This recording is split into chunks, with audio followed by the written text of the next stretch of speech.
Boa noite, irmãos e irmãs espíritas. Hoje nós vamos tratar de um assunto muito importante dentro da doutrina. Um assunto que envolve a verdade, entre outras coisas. É o capítulo 21, que diz assim: haverá falsos cristos e falsos profetas. Antes de nós entrarmos, propriamente dito, no estudo, na análise deste capítulo, se assim podemos dizer, é importante que nós tenhamos em mente que todo o aprendizado, tudo aquilo que nós agregamos ao nosso intelecto, à nossa cultura, requer um trabalho muito árduo, muito insistente e muito importante para que nós possamos entender o porquê daquele aprendizado. Basicamente está fundamentada na concentração, acima de tudo, e no número de repetições e ao estilo de cada um, sendo visual, auditivo, sinestésico, para agregar, entender e gravar definitivamente os conceitos, os princípios daquilo que nós precisamos, então, aprender. Na doutrina espírita não é diferente. Muitas coisas são repetidas para que nós possamos entender melhor e fazer com que este conhecimento esteja agregado ao nosso intelecto, a fim de que possamos, então, utilizá-lo de uma maneira prática no nosso dia a dia.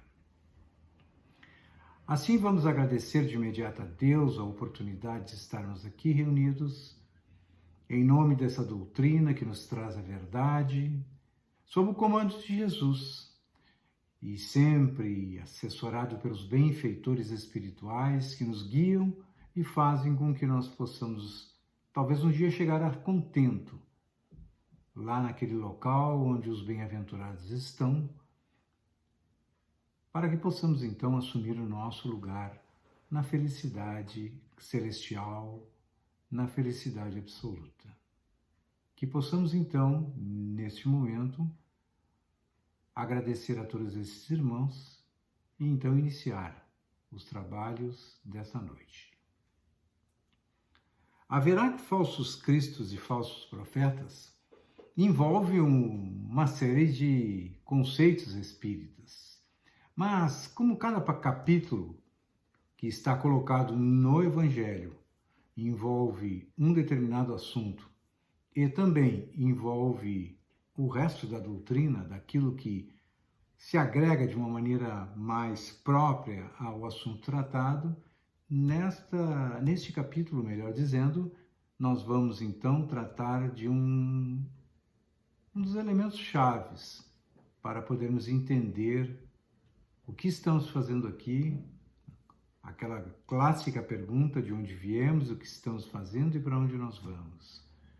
O que fomos nas encarnações anteriores, o que estamos aqui hoje como reflexo, o que estamos fazendo para as futuras reencarnações, para galgarmos os degraus da perfeição, cada vez mais.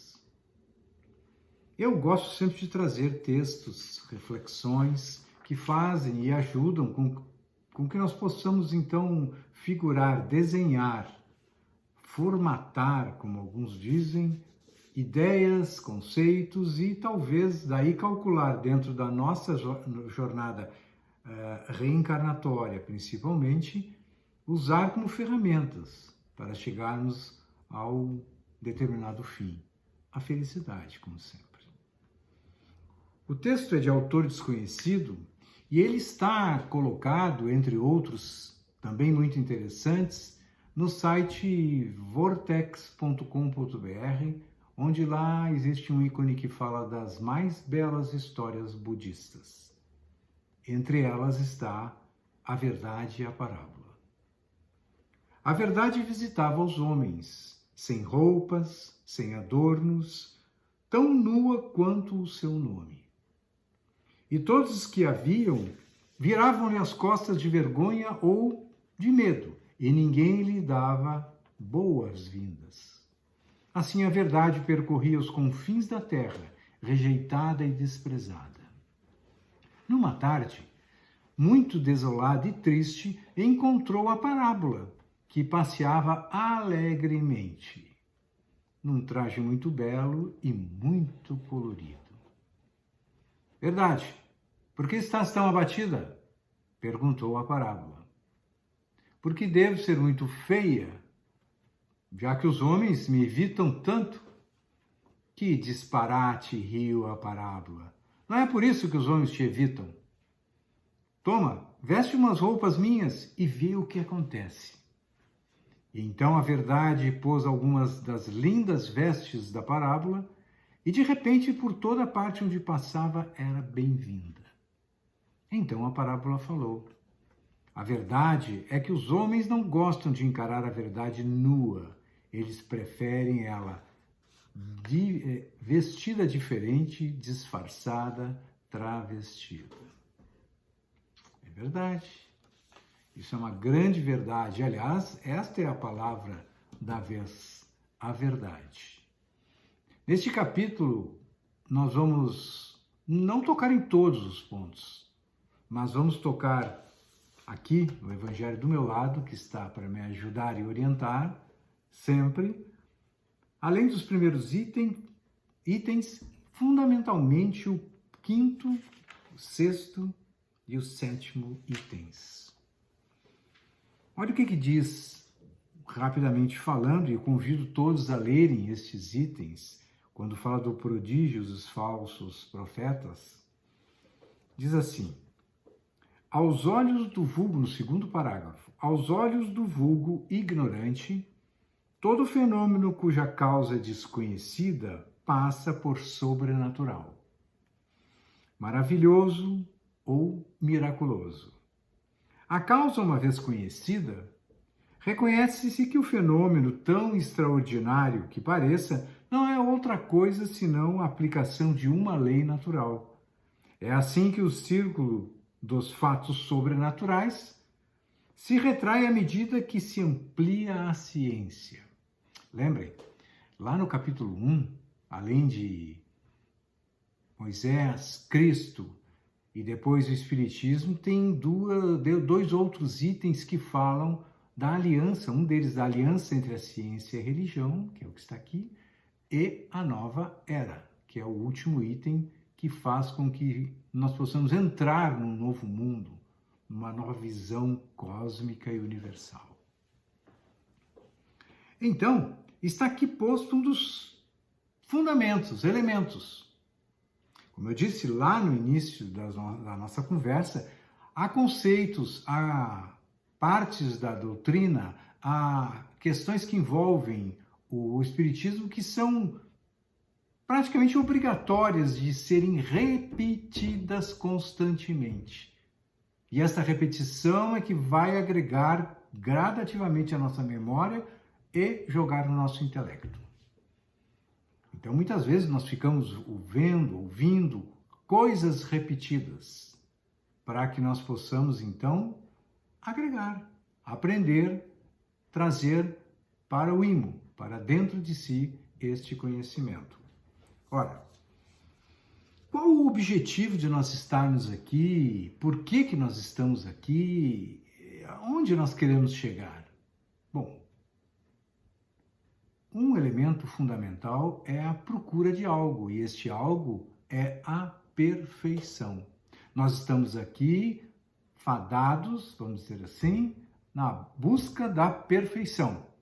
E atrás dessa perfeição adquirida, vem todas as outras coisas boas que vão nos levar para o mundo da felicidade. Este mundo que eu falo não é um mundo físico, é o mundo do nosso eu, é o mundo do espírito evoluído, que é o que nós buscamos. Então, essa busca da perfeição, ela está agregada diretamente ao processo reencarnatório. E esse processo reencarnatório está diretamente também ligado àquilo que nós estamos fazendo, o que fizemos, o que vamos fazer e assim por diante. Dentro da obediência, vamos dizer assim, circunstanciada, né? vamos colocar uma espécie assim de circunscrita nas leis morais, que estão lá no Livro dos Espíritos, estão aqui no nosso Evangelho segundo o Espiritismo. Mas por que eu estou falando isso? Porque os falsos profetas estão vinculados a esse desenvolvimento aqui e no mundo espiritual, do qual nós somos responsáveis pelas nossas próprias ações e logo veremos. Ora, a expiação, a prova, a missão, ajudar o homem a desenvolver a inteligência na Terra e ajudar o homem e os semelhantes a obedecerem e a serem aplicados às leis de Deus são as funções da reencarnação que, se nós conseguirmos fazer isso, nós atingiremos com certeza essa perfeição relativa, é claro, mas a felicidade absoluta. Relativa porque Deus é a perfeição absoluta. Ora, esse Deus é que nós temos que tomar cuidado, porque ele envolve pensamento, história. Eu digo tomar cuidado com os falsos profetas. Querem ver como é fácil de nós estarmos adentrados em ambientes e também vinculados a falsos profetas? Imaginem assim, dentro daquilo que nós vamos chamar de amor, existem várias facetas desse amor. Existe um amor de procriação, existe um amor de fraternidade e de amizade profunda, existe um amor de alegrias, de festas, existe um amor que foi aquele que há 2000 anos aproximadamente Jesus nos mostrou, absoluto e incondicional. Ora, nós podemos nos classificar em algum desses amores hoje, por fatores externos que nos fizeram acreditar nisso. Ou seja, um amor puramente sexual e de sensação, um amor de sentimento profundo, um amor de fraternidade extremamente agregada e forte, da alegria, ou aquele amor absoluto que está sendo colocado. Então, essa questão da visão que nós temos de Deus é importante que nós tenhamos, porque a doutrina também nos dá caminhos para nós chegarmos a um Deus mais, vamos dizer assim, apropriado ao nosso nível de entendimento. Então nós vamos chamar isso aí de um Deus mágico. Esse Deus mágico é aquele que nós vamos acreditar naquilo que é crendice, que é quase impossível de existir, mas nós continuamos acreditando naquilo independentemente de qualquer coisa. Pé de coelho, dólar na carteira e outras tantas coisas que nós acreditamos. Estes são falsos profetas, porque eles não nos trazem aquela palavra que nós estamos trabalhando e que está inserida no nosso estudo, a verdade. Então, esse mundo mágico é muito fácil de ser observado onde nós vivemos. Se nós ligamos a televisão, nós vamos enxergar essas magias, entre aspas, como se diz, né? Mas magias daquilo que nós acreditamos que possa ser feito e que depende, na verdade, de uma atitude íntima nossa e diretamente fundamentada nas leis morais, na doutrina de Cristo, de Jesus Cristo. E não simplesmente um Cristo se auto-intitulado natureza crística, como se diz, mas Jesus Cristo. Ora, dentro desse princípio, a doutrina vem nos mostrar de uma maneira lógica e racional que nós precisamos passar numa espécie de escumadeira, numa espécie de peneira, para que só fique aquilo que realmente condiz com a doutrina, que é racional, que é aceitável e que não foge das virtudes e dos vícios. Ora, isso eu disse em outros momentos, É fácil de ver quem são os vícios e as virtudes. E volto, repito, lembro do início, repito. Virtudes são as coisas boas, exercidas à exaustão, que se tornam hábitos presos. Vícios são as coisas ruins que nós repetimos à exaustão, as quais também podem se agregar. Depende da nossa opção, para o bem ou para o mal. Aí, como nós vamos saber o que é o bem e o mal? Fácil. A resposta da pergunta 621 não fala em consciência? Onde estão as leis? Nós sabemos o que é certo e o que é errado. Então não adianta vir nenhum falso profeta de qualquer lugar tentar nos convencer ao contrário, quando a nossa fé raciocinada está sedimentada. E esse sedimento é o alicerce necessário para a grande construção do nosso edifício interno, a reforma íntima. Então esses profetas não conseguem ter força contra esta logicidade e esta racionalidade que a doutrina nos dá, porque somos convencidos e nenhum falso profeta vai nos conseguir desviar do caminho. A verdade está em Deus. A verdade está descrita na doutrina espírita. E esta é a verdade que nós temos que seguir dos verdadeiros profetas. Pensem bem, no capítulo 17, se nós dermos uma recuada no capítulo 17, que eu já citei em outras oportunidades, ele é rico numa gama de, vamos dizer assim, caminhos para nós trilharmos, para chegarmos a essa justiça, verdade de Deus. O que seria ali para o homem de bem, que está no item 3, a moral? A moral, a nossa ética interna, ética normativa. A moral é subjetiva, mas tem regras. Existem regras dentro de nós. E essas regras nós aplicamos ou não. Aplicamos as nossas regras, a nossa moral. Aplicamos lá no filho do vizinho, aplicamos aqui e ali, mas não aplicamos em nós. Essa é uma grande verdade. Quem de vocês, de todos nós, já parou para pensar e começou então a observar e aplicar a moral real que deve ser? Aquela que enfrenta os nossos princípios, aquela que enfrenta a nossa maneira única de ser, aquela que enfrenta os nossos defeitos, vícios, e que diz que tudo está errado, mas nós mantemos esta moral escondido, este conselho, este exemplo, e seguimos a nossa existência como quem dizendo assim, as melancias se acomodam com o balançar da carroça. Ou seja, vamos atirar tudo lá naquele quarto escuro e as coisas vão se resolvendo.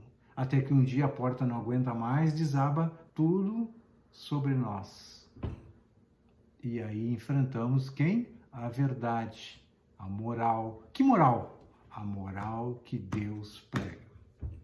Esta é a verdadeira moral, não a nossa.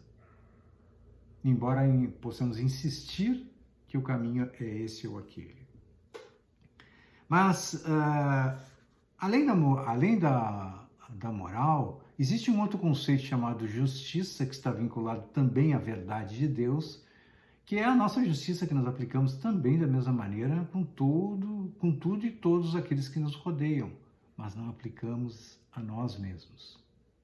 Quando nós erramos, quando nós acreditamos nos falsos profetas, fazendo com que nós tenhamos a possibilidade de errar.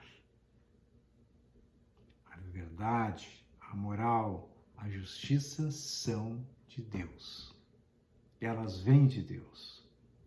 Ali no item do homem de bem, se nós olharmos com cuidado o item 3, na primeira frase nós já, vamos assim dizer, ficamos fora da classificação de homem de bem, porque diz assim, ó, o verdadeiro homem de bem é aquele que pratica a lei da justiça, de amor e de caridade, na sua maior pureza.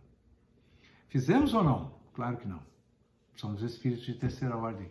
Temos a desculpa de sermos inferiores, darmos mais importância para a matéria sobre o espírito, somos crianças espirituais, mas lembrem, as crianças precisam aprender. A criança que fala errado, um dia vai falar certo. A criança que não sabe caminhar e engatinha, um dia vai caminhar. E outras tantas coisas que uma criança faz, esse espírito adulto vai ter que fazer. E se não fizer, ficará para recomeçar. Quem não avançar, voltará para recomeçar. O espírito não retrograda, mas ele volta para repetir aquilo que ele não fez. Isso está muito bem descrito lá no capítulo de que há muitas moradas na casa do Pai, na parte final, item 18, está lá. Volta para passar por novas provas, porque não cumpriu a lição de casa, como se diz. Por quê? Porque ele passou todo o tempo aprendendo com os falsos profetas da civilização, vamos dizer, social e terráquea que nós vivemos. Esquecendo os conceitos máximos e tão fáceis de serem aplicados, que são os conceitos espíritas, ou difíceis. Vai depender de cada um e da maneira como nós entendemos essa questão toda. Ora, existe uma parte que nós temos que observar, que é aquela nossa vivência. Nós, então, como os próprios falsos profetas. É quando nós, então, vamos nos deparar, talvez com um espelho, com uma situação própria, em que vamos ter que tirar a máscara. Já pensaram nisso? Mas alguém vai dizer assim, eu não uso máscaras. Usa sim. Todos nós usamos máscaras. E essas máscaras não são máscaras de cinismo ou hipocrisia. São máscaras que nós fomos construindo através do nosso processo de individuação nesta existência, quando nós fomos crianças, depois maiores, adolescentes, enfrentamos o colégio, enfrentamos amigos, depois somos adultos, nós vamos criando um traçado de experiências que essas agregam ao que nós trouxemos nas tendências reencarnatórias para formar uma nova existência e dali trazer os frutos, ou melhor, levar os frutos para o futuro, numa nova encarnação. Então, essa mecânica toda que está colocada, nós vamos chamar isso de máscara, porque é a maneira como nós vamos enfrentar o exterior. Eu vou fazer uma perguntinha para vocês. Vocês mentem? Mentem. Mas a mentira, às vezes bem colocada, é uma maneira de evitar o mal. Pode ser, mas é uma máscara. Porque nós estamos mascarados. Quantas coisas nós temos dentro de nós de dor, que nos arde por dentro, que nos irrita, às vezes nós precisamos até tomar um remédio para nos acalmar, fazer uma terapia. Por quê? Porque existem coisas escondidas dentro de nós, e essas são máscaras. Eu tenho aqui algumas máscaras que eu anotei no meu roteiro aqui, até para a gente não fugir muito da nossa linha de raciocínio. Se usa didaticamente e tecnicamente o roteiro. Então aqui eu tenho algumas máscaras que foram construídas por nós mesmos. A mentira,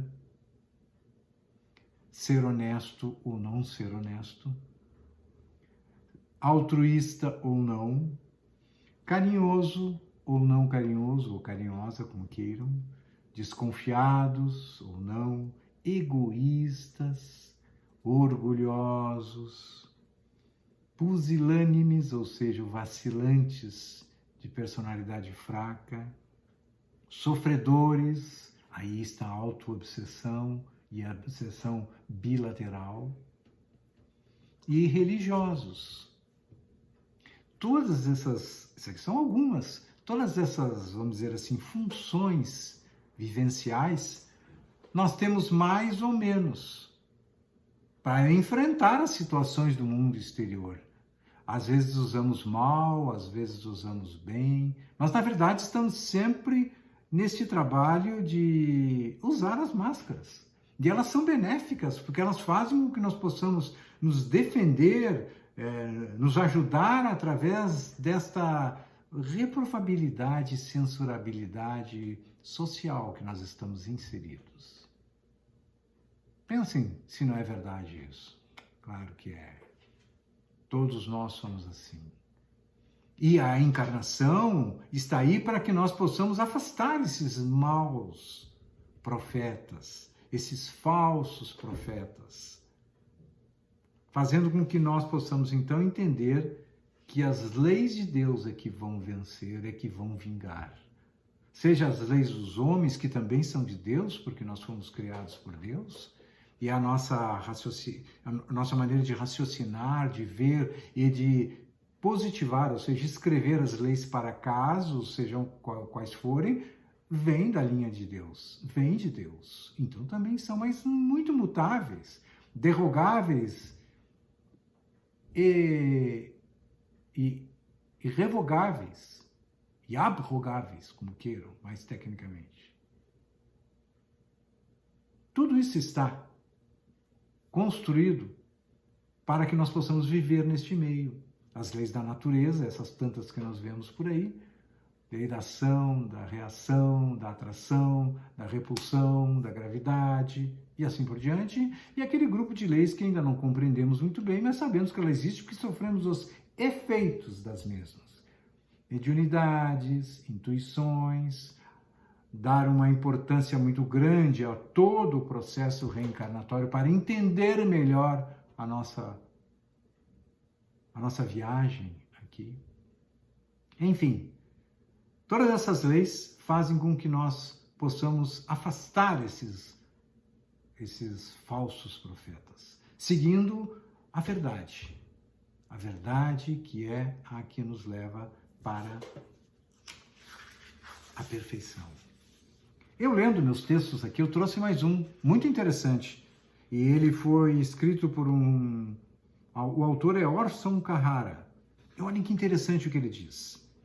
Estouram periodicamente no movimento espírita as ações e posturas, em que muitos casos viram modismos, que são plenamente dispensáveis, pois inúteis. Adiante ele diz assim: disputas, ídolos construídos, censuras, discriminações, polêmicas desnecessárias, que só desviam o objetivo maior, egos buscados ou alimentados, são modismos.